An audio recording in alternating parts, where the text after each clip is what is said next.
Hello दोस्तों, पता है मुझे बहुत दिन बाद वीडियो आ रही है। एक्चुअली मैं यूएस में था बहुत दिन से और वहां मेरे को बिल्कुल टाइम नहीं मिल पा रहा था। एक दो वीडियो बनाया था, लेकिन अब मैं इंडिया आ गया और मेरे पास बहुत टाइम है।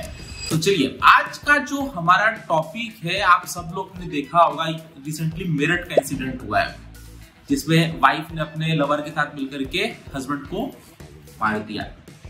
इसके पहले एक इंसिडेंट हुआ था अतुल सुभाष का, जिसके ऊपर मैंने एक वीडियो बना चुका हूं।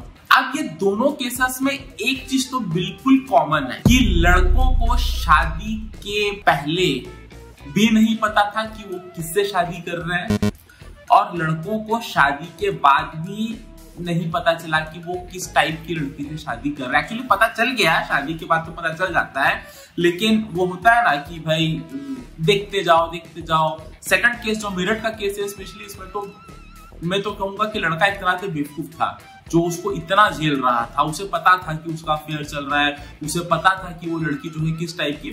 अतुल सुभाष का जो केस था उसमें उसको शादी के पहले ये चीज पता नहीं चली थी कि लड़की उसको आगे चल के किस तरीके से एक्सप्लॉइट कर सकती है। देखिए, यहाँ पर दोनों केसेस में एक ही चीज कॉमन है, वो है गलत मैरिज।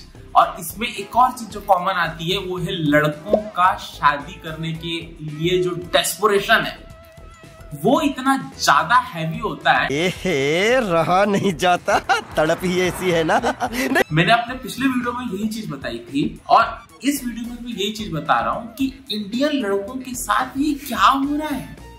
अरे भाई, तुमको शादी करनी है, अच्छी बात है, आपको घर बसाना अच्छी बात है, लेकिन किसी के भी साथ चले जाओगे और फिर एंड में क्या होता है कि शादी के बाद आपको पता चलता है कि आपका पार्टनर क्या है। देखा आपने लापरवाही का नतीजा है। हमारे यहाँ क्या होता है, सबसे पहले शादी, क्योंकि समाज है भाई, देखे हो ना किस तरीके से लोग मोरल पुलिसिंग करते हैं। कोई लड़का लड़की अगर आपस में बात भी कर रहे हैं तो उसके ऊपर जैसे वो चील की नजर होती है ना, वल्चर्स की नजर आंटियों की एकदम रहती है कि अरे उसका अफेयर इसके साथ चल रहा है, बहुत गलत बात है, बहुत गलत बात है।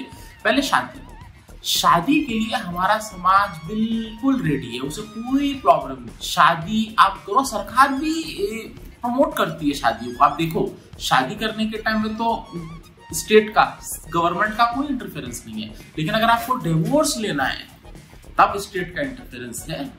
तब आपको कोर्ट कचहरी के चक्कर लगाने पड़ेंगे, एलुमनी देना पड़ेगा, कंपनसेशन देना पड़ेगा। चीटिंग करता है तू, चीटिंग करता है तू। लेकिन शादी के लिए नहीं है, क्योंकि शादी शूट करती है समाज को, क्यों शूट करती है, किस लिए शूट करती है, सरकार को क्यों शूट करती है, उसमें मैं अलग वीडियो बनाऊंगा। दूसरा चीज है, इस शादी को समाज बहुत एक्सेप्टेंस देता है लेकिन लव को नहीं देता। हमारे देश में जब से इंटरनेट आया अराउंड 2006-7 के बाद थोड़ा सा इंटरनेट और सोशल नेटवर्किंग लोगों में आने शुरू हो गया। लड़कों को पास जो ऑप्शंस थे वो थोड़े लिमिट होने लगे, लेकिन लड़कियों के पास ऑप्शंस बढ़ गए। और जैसे कि हम सब जानते हैं कि इंडिया में जेंडर रेशियो बहुत इम्बैलेंस हो चुका है, तो लड़कियों के पास तो ऑप्शंस बहुत रहते हैं लेकिन लड़कों के पास ऑप्शंस कम होने लगे। लेकिन यहाँ पर एक बहुत बड़ा ट्विस्ट है जो लड़के समझ नहीं पाते हैं। देखो, जब 30 की एज क्रॉस होती है ना लड़कों की, जब वो लाइफ में थोड़े सेटल हो चुके होते हैं, थोड़ा पैसा भी आने शुरू हो जाता है, उनके पास बैंक बैलेंस भी होना शुरू हो जाता, फ्री हो जाते हैं, मैं ये कहूंगा मेंटली थोड़े फ्री हो जाते हैं, तब उनकी लाइफ असली शुरू होती है। अगर ये 25 से 28-30 का जो ये टाइम है, इसमें अगर वो अपने इस जो डेस्परेट है शादी प्यार को लेकर के, या डायरेक्टली बोलो तो सेक्स को लेकर के जो एक डेस्परेट हो जाते हैं ना, उनको अगर वो थोड़ा मैनेज कर ले तो 30 के बाद उनकी बहुत अच्छी लाइफ स्टार्ट हो सकती है। लेकिन हो क्या रहा है, अतुल सुभाष के केस में भी यही हुआ था कि उसने शादी कर ली बहुत जल्दी। जो मेरठ का केस है, इस केस में जो लड़का था इसने शादी की और शादी के बाद इसे पता भी चला कि भाई कुछ तो प्रॉब्लम चल रहा है, लेकिन वो लड़की को छोड़ना नहीं चाहता था। अब क्यों नहीं छोड़ना चाहता था? क्योंकि उसके माइंड में कहीं ना कहीं ये था कि भाई अगर मैं छोड़ूंगा तो शायद मुझे दूसरी नहीं मिलेगी। ये जो माइंडसेट चल रहा है ना लड़कों का, ये बहुत खराब माइंडसेट है और यही माइंडसेट के चलते वो शायद उसको छोड़ नहीं पाया। अब जब छोड़ नहीं पाया तो उसका एंड रिजल्ट क्या हुआ है, क्योंकि लड़की तो थी, क्या बोलूं मैं, गाली नहीं दे सकता, लड़की तो थी उस टाइप की, और एक छपरी गिरगिट सा दिखने वाले चेहरे वाले लड़के के साथ उसका अफेयर चल रहा था। इसको सबसे पहले तो इससे बहुत पैसा वैसा भी लेती थी, ये उसको देता भी था। He was a really a nice guy, ये मैं कहूँगा। He was a nice guy and he was supporting her कि भाई मेरी वाइफ है, पैसे तो देने चाहिए। पैसे भी बेचता था, जो मांगती थी दे भी देता था। उसके अंदर कहीं ना कहीं ये था कि चलो कुछ दिन देख लेता हूँ, अगर इसको छोड़ दिया, डिवोर्स दे भी दिया तो आगे चल के शायद दूसरी शादी ना हो पाए। ये एक डर है इंडियन लड़कों के अंदर, इस डर से निकलना पड़ेगा। और अब मुझे लगता है कि हमें खुल के ये सामने आना पड़ेगा और कहना पड़ेगा कि जो एक कंपल्सरी मैरिज सिस्टम जो इंडिया में चल रहा है, इस मैरिज सिस्टम को खत्म करो। कंपल्सरी मैरिज सिस्टम से हमें इंडियन सोसाइटी को बाहर निकलना पड़ेगा। भाई अगर नहीं पसंद, नहीं हो रहा तो मत करो। शादी करनी होती है इसलिए मैं शादी कर रहा हूँ। अगर ये चलता रहा तो इस टाइप के इंसिडेंट्स और आते जाएंगे।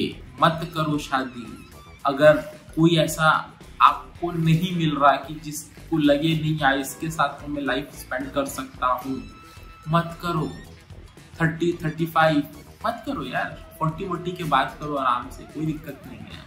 इस तरीके के इंसिडेंट्स बहुत खराब होते। देखिए जब किसी के परिवार में किसी की डेथ हो जाती है ना, तो चलो हम तो न्यूज़ देखते हैं, डिस्कशन करते हैं, लेकिन जिसके परिवार में डेथ होती है उसका पूरा परिवार तबाह हो जाता है। पूरा का पूरा परिवार तबाह हो जाता है। एक डेथ अपने साथ बहुत लोगों को और मार देती है। अब जरा सोचिए उसके पेरेंट्स का क्या हो रहा होगा। उसका एक बच्चा भी है, सुना है, वो बच्चा जब बड़ा होगा, ये लोग तो दोनों छपरी तो अब जेल में जाएंगे, उनका तो चलो छोड़ो, उनके तो जो बाहर कर रहे थे जेल के अंदर भी करते ही रहेंगे, लेकिन उनका परिवार का सोचो जिनकी घर में डेथ हुई है। तो मुझे अब लगता है कि boys should boycott marriage. Boycott पे वैसे भी हमारा देश बहुत आगे है, बहुत तरह का बॉयकॉट करते रहते हैं हम। बॉयकॉट में तो हम एक्सपर्ट हैं, तो फिर इसको भी बॉयकॉट करो ना। शादी को क्यों नहीं बॉयकॉट कर रहे हो? तो समाज में इस तरीके की चीजें दिख रही है तो फिर बोलो यार नहीं करनी हमें। ये कंपलसरी नहीं होना चाहिए। मेरा कहने का मतलब है कि it should not be compulsory. कोई है जिसके साथ लगता है कि भी किया जा सकता है तो करो, नहीं तो फिर कंपलसरी सिस्टम क्यों बनाया गया है?